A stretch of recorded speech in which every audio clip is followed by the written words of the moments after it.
Estimados irmãos espíritas e não espíritas, sejam bem-vindos ao nosso canal. Inscreva-se, compartilhe, avalie. Desejo saudar a todos os irmãos do Centro Espírita enviados de Jesus, na cidade de Gravatá, em Pernambuco, desejando que a paz do nosso amorável Mestre Jesus esteja em todos os corações aqui presentes, encarnados e desencarnados, balsamizando dores, esclarecendo dúvidas, enxugando lágrimas, fortalecendo a fé. Tendo a liberdade de escolher o tema de nossa reflexão e ouvindo o conselho da mentora Glorinha, decidi por refletir com vocês sobre os 7 desafios do homem contemporâneo.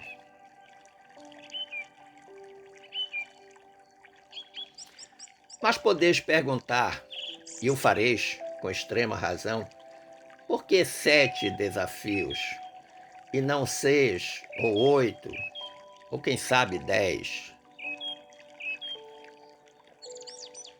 Escolhi este número porque número 7 teve sempre um senso redondo de perfeição, sendo inclusive considerado um número cabalístico. Os 7 dias de cada uma das fases lunares, os 7 dias da semana, as 7 maravilhas do mundo, as 7 colinas de Roma, os 7 tonos da escala musical, o candelabro judeu de 7 velas, os 7 olhos de Javé, que dominam a terra ou dominavam a terra, e até mesmo os 7 anõezinhos do famoso conto da Branca de Neve. O número 7 é o algarismo que representa a espiritualidade. É um número muito marcante na numerologia, porque é considerado o número da perfeição, que integra o mundo, que é o símbolo da totalidade do universo em permanente transformação. Na numerologia, o número 7 é o número que aproxima o homem de Deus.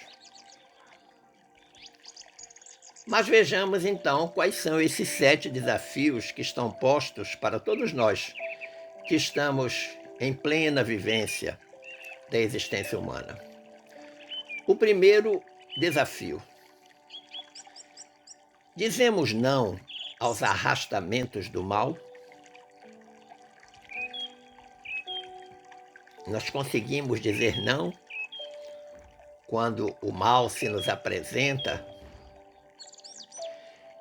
Não esqueçamos que a existência humana é uma das muitas fases de evolução do espírito, que, aprisionado no invólucro carnal, precisa, às custas do seu livre-arbítrio, redimir os erros, os equívocos, as imperfeições das reencarnações anteriores ou reencarnações pretéritas, como também resistir aos desafios que a nova existência propõe. Desafios esses que estão justificados no véu do esquecimento, mas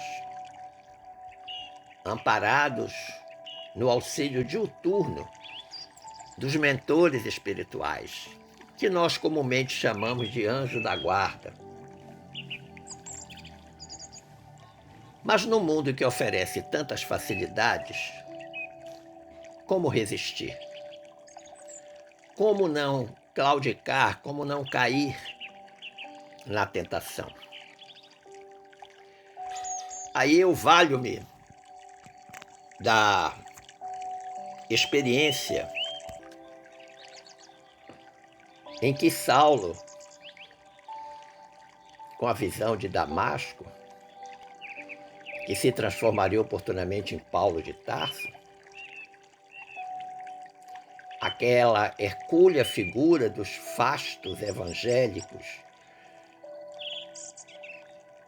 quando ele comandava o massacre do moço grego, Estevão, irmão de Abigail, seu cunhado, num apedrejamento cruel. Dá para imaginar a cena? Então, aquele Saulo que, na visão de Damasco, vai se transformar em Paulo, antes está ali coordenando o apedrejamento cruel de Estevão, do moço Estevão. O cenário, o pátio do templo, descrito com inovidável propriedade pela sensibilidade de Emmanuel e transferindo mediunicamente à pena de Chico Xavier. Saulo, como diz a narrativa de Lucas, assolava a igreja entrando pelas casas e arrastando homens e mulheres. Encerrava-os no cárcere, até que fossem condenados. Saulo tem um comportamento diametralmente oposto ao de Estevão.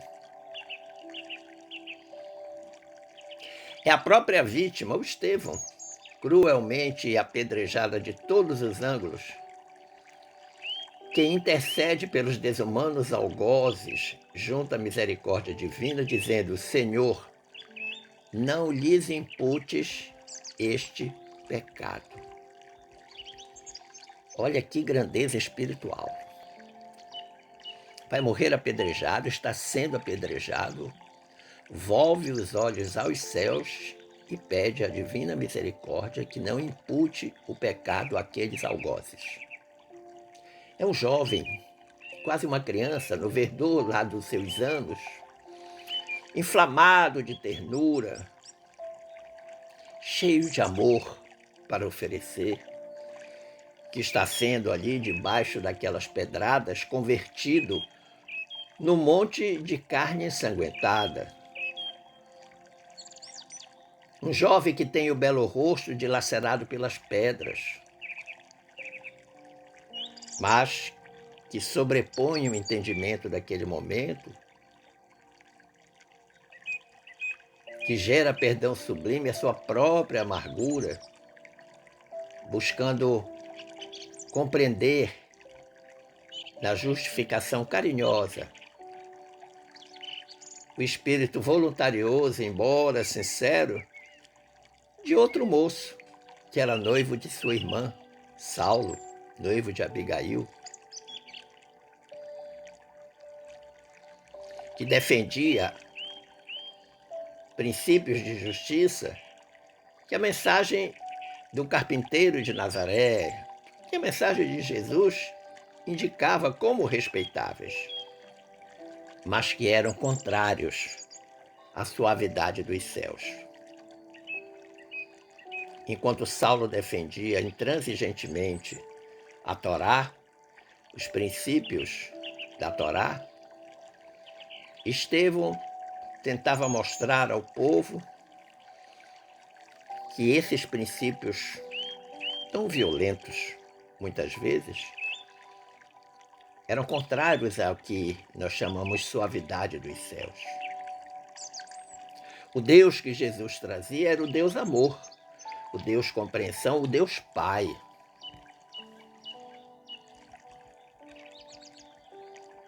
Se Saulo não conseguia resistir à sua sanha sanguinária na perseguição aos cristãos primitivos, o Estevão, por outro lado, não se deixava abater pela crueldade do seu algoz.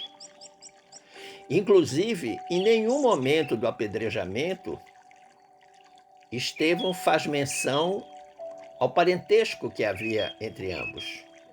que afinal de contas Saulo era cunhado de Estevão, já que era noivo de sua irmã Abigail.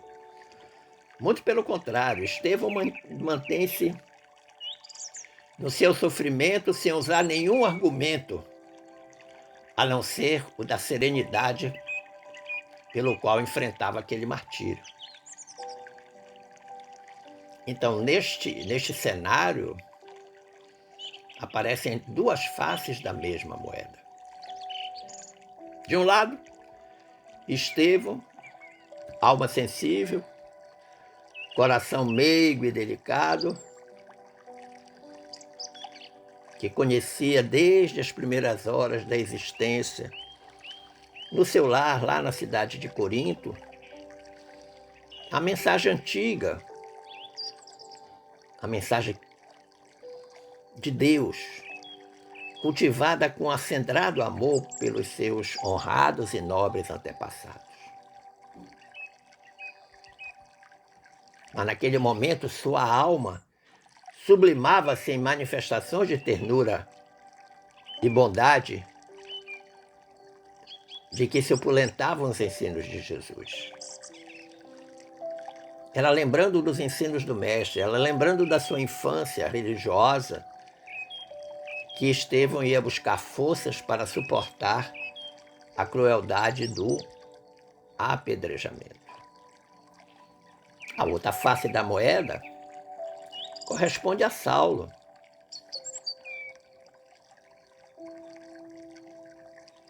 Porque na concepção de Saulo, matar aquele moço, irresistível e fascinante em sua humildade, significava extinguir a influência do carpinteiro galileu. Saulo ainda estava tomado, melhor dizendo, de aversão a Jesus. Como muitos outros do Sinédrio, ele era um doutor da lei. Eles não concordavam, muito menos aceitavam a doutrina de Jesus. Estevão entendia que se imolar por amor a Jesus, simbolizado na mensagem da eterna ressurreição que o próprio Jesus trouxe, significava a glória maior para um ser humano. Para Estevão, aquele era o momento de oferecer um tributo de reconhecimento àquele que viera ao mundo para redimi-lo. Se Saulo era o paladino da justiça, Estevão era o suave jardineiro do amor.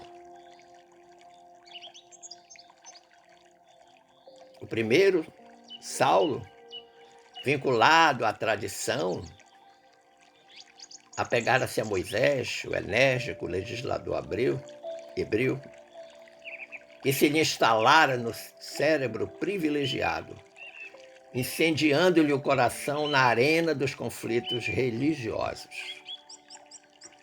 Esse era Saulo, defensor intransigente da Torá. O segundo, do cenário, Estevão, respirava a paz interior.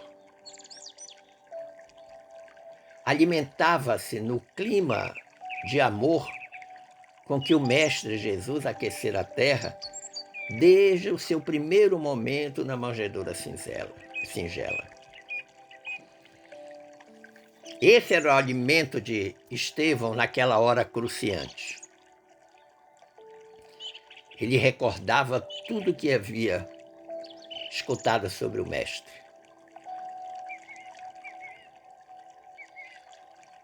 O segundo desafio que se nos apresenta nestes tempos contemporâneos é o prazer sem consciência. É fato que todos desejam gozar a vida em sua plenitude. Todos, sem exceção. Não importando os sacrifícios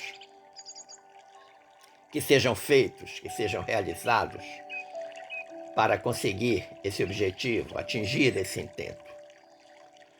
E muito menos se a obtenção desses objetivos vai atingir a terceiros de forma desavisada e cruel. Muitas pessoas, para viver o seu prazer, aproveitar as coisas da vida, não têm a menor responsabilidade com os outros.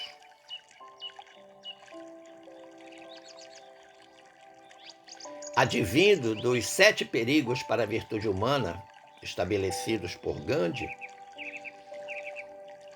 essa combinação perigosa de viver os prazeres de qualquer forma, nasce da imaturidade do egoísmo. A constante oferta de prazeres e a falta de valores enraizados que coloquem limites nas possibilidades constantemente iniciam o processo.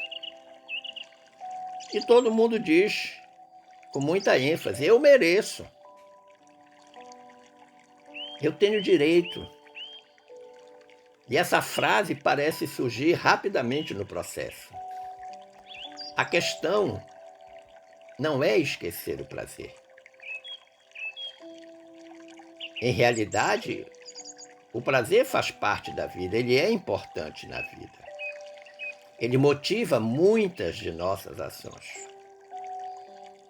Agora, os problemas começam quando nós usamos nossas facilidades para simplesmente satisfazer os desejos de uma criança que existe dentro de nós, sem pensar nas consequências para o futuro, para as pessoas que serão direta ou indiretamente afetadas pelas nossas ações.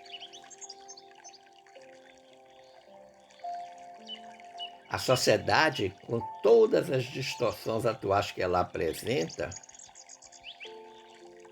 até pode perdoar, mas a vida, em última instância, não perdoa. Parece que é na esfera da sexualidade que esse desafio, o prazer sem consciência, mais se acentua. A benfeitora Joana de Ângeles, em sua obra Amor, Imbatível Amor, assinara com propriedade dizendo: os atuais são dias de libido desenfreada, de paixão avassaladora, de predominância dos desejos que desgovernam as mentes e aturdem os sentimentos sob o comando de Eros. Eros é o deus do prazer.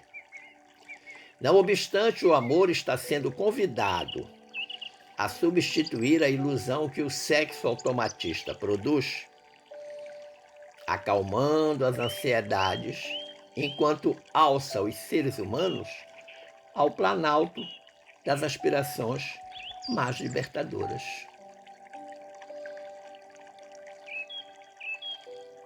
Então, esta questão das distorções da sexualidade acontece exatamente por isso. Mas o que nós precisamos, seguramente, é a valorização do amor enquanto sentimento. Mas o prazer sem consciência não se refere também exclusivamente à sexualidade. Muitas são as outras áreas do comportamento em que o prazer sem consciência aparece e aparece com ênfase, com força. O nosso querido Divaldo Franco, no ano de 2015, participando do 7º Encontro de Saúde à Luz do Espiritismo, na cidade de Salou, província da Tarragona, na Espanha, afirmou algo com muita propriedade. Disse o Divaldo: vive-se um período do erotismo no qual se busca, com tormentos, o desfrutar das sensações sem nenhuma vinculação com o amor. O recurso afetivo responsável pela permuta de hormônios físicos e emocionais entre os parceiros. Tem faltado consciência na prática do sexo conforme programado para a vida. O sexo deixou o departamento genésico para subir a cabeça e tornar-se o condutor de incontáveis existências. Está na hora de voltarmos a praticá-lo saudavelmente. Fantástica esta opinião e colocação do Divaldo Franco. Especialmente quando ele diz que o sexo deixou o departamento genésico para ir para a cabeça. O permanente pensar nessa questão. O terceiro desafio que nós enfrentamos é o chamado conhecimento sem caráter. É bem verdade que a ignorância é perigosa, muito perigosa. Agora, conhecimento sem caráter é pior ainda. O desenvolvimento intelectual tem que ser acompanhado do desenvolvimento pessoal, do desenvolvimento emocional, do desenvolvimento espiritual. E aí o conceito de inteligência emocional entra com ênfase nessa discussão. O caráter é parte desse desenvolvimento. E ele não vem da escola, ele vem de casa, do lar. Nós moldamos o caráter dos filhos, dos netos. E temos que moldá-los na prática do bem, das coisas certas, justas.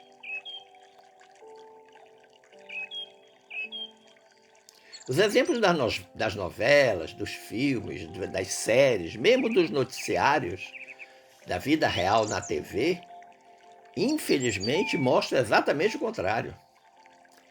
Pessoas usando o conhecimento e habilidade para prejudicar muitas outras pessoas. Sim, porque, em especial para os brasileiros, há uma eterna mania de levar vantagem.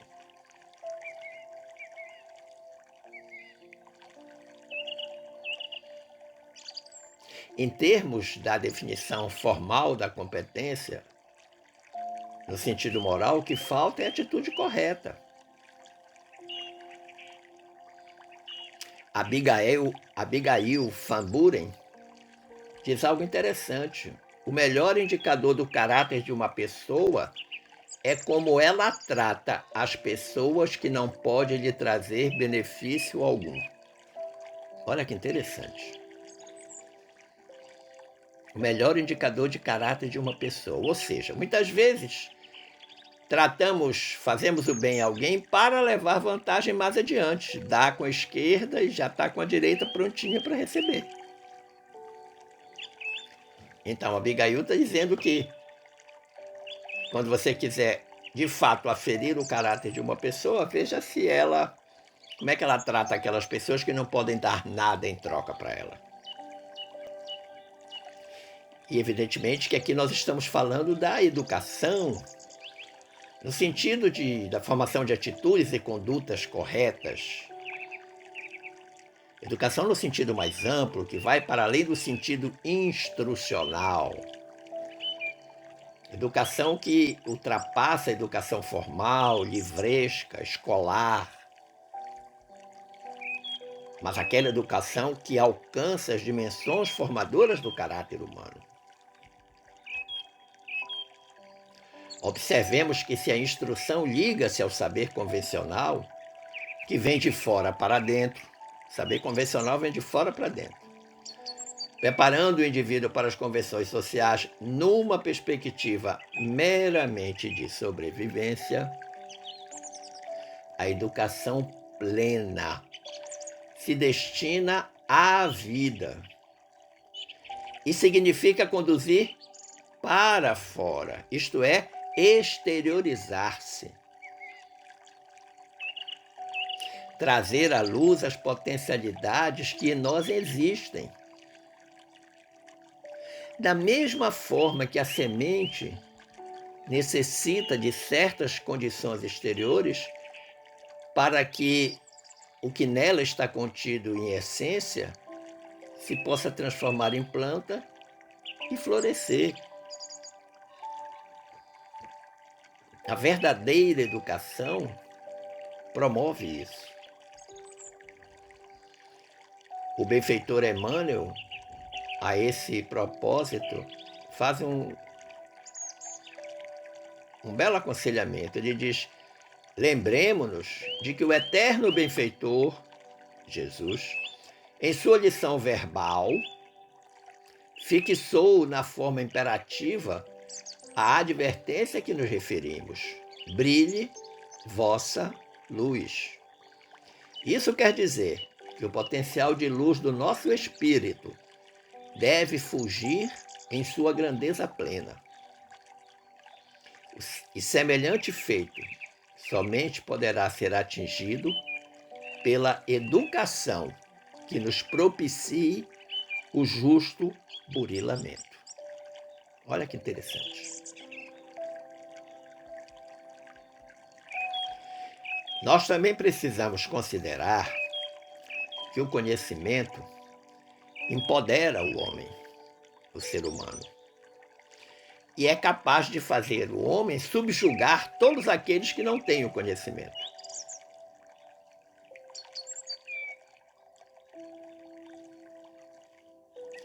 Por essa razão que todos devemos nos esforçar no processo, na conduta do autoconhecimento.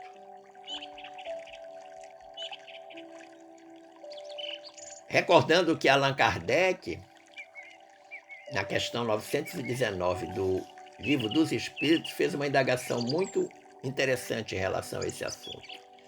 Kardec perguntou: qual o meio prático mais eficaz que tem o homem de se melhorar nesta vida e de resistir à atração do mal? E ouviu como resposta que o sábio da antiguidade, Sócrates, já havia alertado: conhece-te a ti mesmo. Numa clara demonstração que antes do conhecimento que vem de fora, essencial é aquele que dormita no homem, que está dentro de nós e que precisa ser exteriorizado.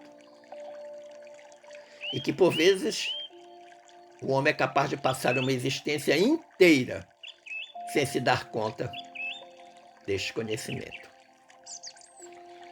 O quarto desafio é: riqueza sem trabalho não existe.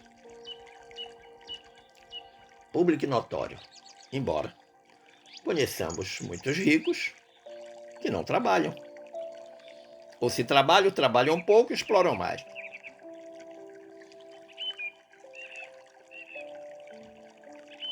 Todo ser humano tem uma tendência natural de buscar mais recursos com menor energia. Isso parece que faz parte do ser humano. Bem aplicada, essa característica pode auxiliar a busca por maior eficiência. Contudo, quando não está alicerçada por valores e princípios, essa característica leva a ações ilegais e prejudiciais a outros membros da equipe ou da própria sociedade. O tal do levar vantagem. Toda riqueza precisa ser merecida, mas pelo trabalho. O que é conquistado sem base de valor passa a ser uma aberração do sistema. E quantas nós conhecemos? Especulação financeira, por exemplo. É um belo exemplo disso, não? O colapso desse sistema geralmente causa inúmeros problemas. Problemas esses que se espalham como o efeito de uma onda num lago.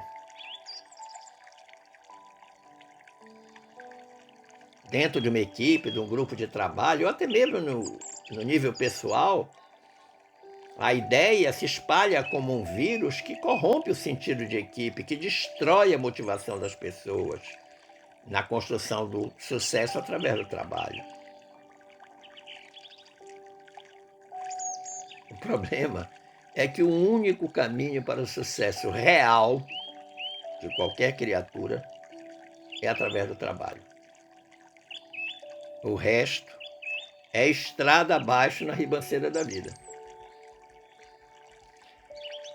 Mas de que riqueza estamos a falar? Somente da riqueza material? Claro que não. Falamos da riqueza mais importante, que é a do espírito. E este aperfeiçoamento ele não é conseguido através de um passe de mágica, ou apenas pelo desejo renitente. Eu quero, mas não faz nada para conquistar. Para alcançar o desenvolvimento do espírito é preciso trabalhar. E trabalhar muito, muito, muito, muito. E aqui o elemento-chave é o amor. A lei de amor trazida por Jesus para todos nós.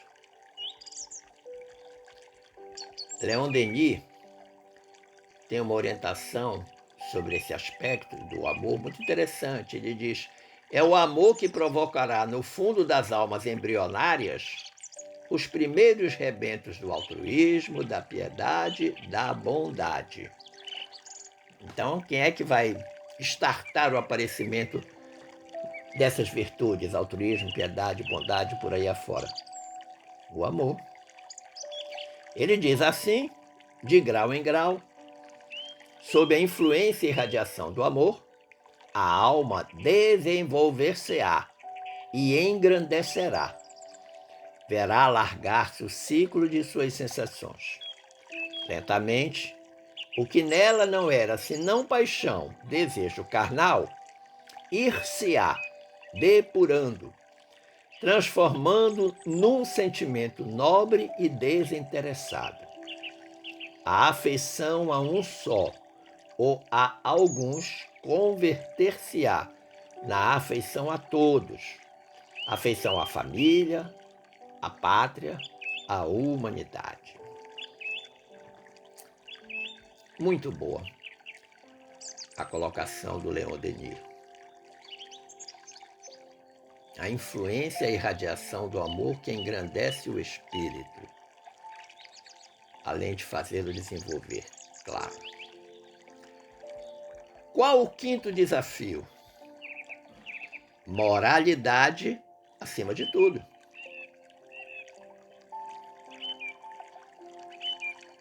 A filosofia nos ensina que o homem é, ou deveria ser, essencialmente moral. Mas o que a gente vê hoje? Tudo para mim, nada para você. É o que eu chamo de paraíso dos espertos. Enganar as pessoas, ganhar sem honra, falsificar, mentir, fingir. Para essas criaturas, isso tudo faz parte do jogo. O importante é levar vantagem. E se você pergunta, certo?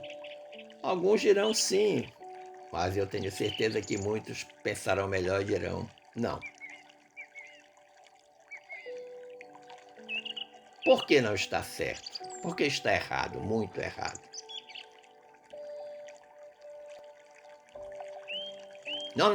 Quando nós nos afastamos das leis divinas, que estão íncitas, inscritas na nossa consciência, nós corremos os riscos de ficar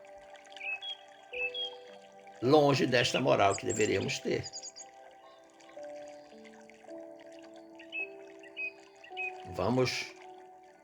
Vamos recordar a questão 629 do Livro dos Espíritos, quando as venerandas entidades colaboradoras de Kardec assim disseram: moral é a regra de bem proceder. Então ela tem uma consequência factual, concreta. Isto é, de distinguir o bem do mal. Funda-se na observância da lei de Deus. O homem procede bem quando tudo faz pelo bem de todos, porque então cumpre a lei de Deus. Olha que interessante. E aí vem uma pergunta. Como devemos então agir para não pecarmos por omissão ou intromissão, não sendo nem comodista e nem inconveniente, a ponto de interferir no livre-arbítrio das pessoas. Como é que a gente vai fazer? E aí o Emmanuel nos ajuda a responder essa questão. Ele diz: com o livre-arbítrio, o espírito enfrenta as lutas, as provas e experiências da vida material e espiritual, respondendo com a responsabilidade pelos atos que pratica, no contexto da lei de causa e efeito ou lei de escolha e consequência. Ora, vemos assim que no livre-arbítrio, um bem intocável que não merece interferências, porque Deus permite que os espíritos tenham liberdade de pensar e, consequentemente, de agir. Desta forma, diz Emmanuel, o melhor conselho que se pode dar é agir em consonância com os ditames do Senhor e ter presente que todos os espíritos tendem para a perfeição. Olha que interessante.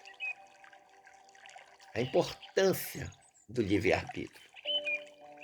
Porque de um lado está o livre-arbítrio, do outro lado está a lei de causa e efeito. Escolheu certo, consequência certa. Escolheu errado, consequência errada. Não pode ser diferente. O sexto desafio que se nos impõe contemporaneamente é a religião com dedicação.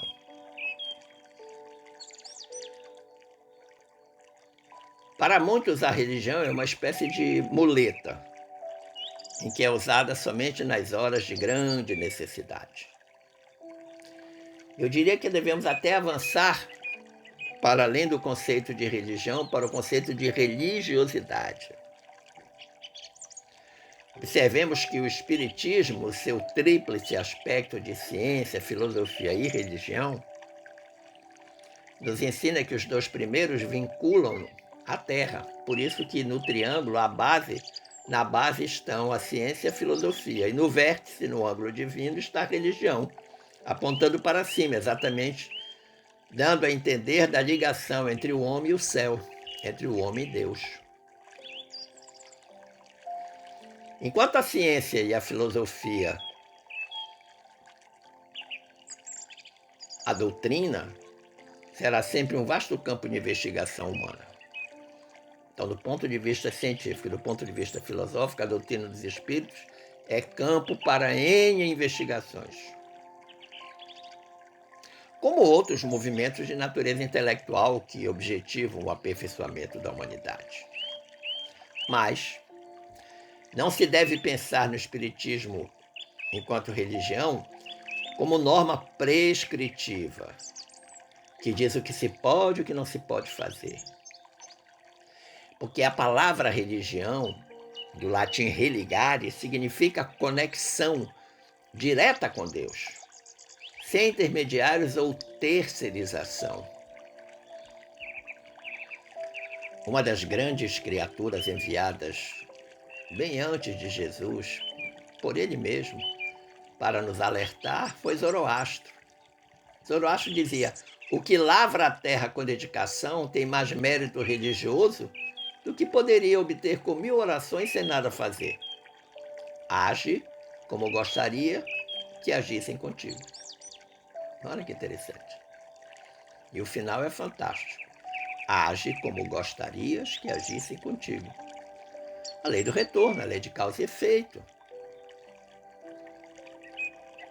A dedicação que se exige do cristão, essa da qual fala Zoroastro, ela começa, ou ela inicia, pela autoexaminação da consciência. Uma espécie de autoconhecimento. O Emmanuel tem uns conselhos muito jubilosos, diria eu, nesta seara. Ele diz assim: o dever do espírita cristão é tornar-se progressivamente melhor. Ou seja, se nós pudermos quantificar esse progresso, então, eu hoje sou progresso 1, amanhã eu tenho que ser 2, depois da manhã 3, depois o 4 e assim sucessivamente. Progressivamente melhor. Agora, isso exige muito esforço, muito sacrifício, muita luta, muito conhecimento. Diz o Emmanuel, teste a paciência própria. E pergunte-se, estás mais calmo, afável e compreensivo? Inquire as tuas relações na experiência doméstica. Pergunta-te, conquistaste mais alto clima de paz dentro de casa? Investiga as atividades que te competem no templo doutrinário. Pergunta-te, colaboras com mais euforia na seara do Senhor? Observa-te nas manifestações perante os amigos. Pergunta-te, trazes o evangelho mais vivo nas tuas atitudes? E por fim ele diz, reflete em tua capacidade de sacrifício. E diz, notas em ti mesmo mais ampla disposição de servir voluntariamente? Então o Emmanuel apresenta o conselho, mas junto com o conselho uma autoindagação que cada um precisa fazer para saber se de fato ele está disposto a fazer o que está no 7º desafio, que é coragem para mudar.